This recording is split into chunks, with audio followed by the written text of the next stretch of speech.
The Little Prince, Chapter 1. Once when I was 6 years old, I saw a magnificent picture in a book called True Stories from Nature about the primeval forest. It was a picture of a boa constrictor in the act of swallowing an animal. Here is a copy of the drawing. In the book it said, boa constrictors swallow their prey whole without chewing it. After that, they are not able to move and they sleep through the 6 months that they need for digestion. I pondered deeply then over the adventure of the jungle, and after some work with a colored pencil, I succeeded in making my first drawing. My drawing number 1. It looked like this.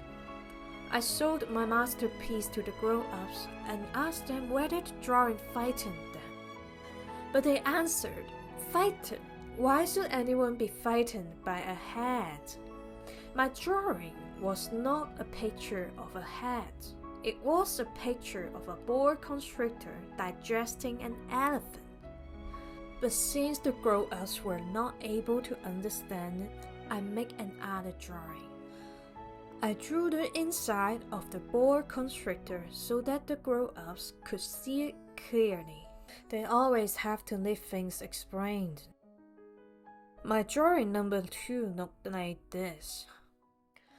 The grown-up's response this time was to advise me to lay aside my drawings of a boa constrictors, whether from the inside or the outside, and devote myself instead to geography, history, arithmetic, and grammar.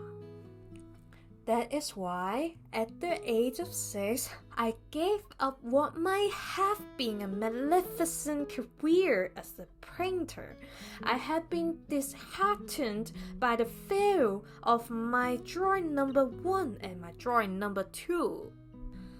Grown-ups never understand anything by themselves, and it is tiresome for children to be always and forever explaining things to them.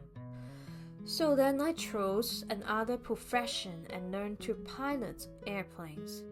I have flown a little over all parts of the world, and it is true that geography has been very useful to me.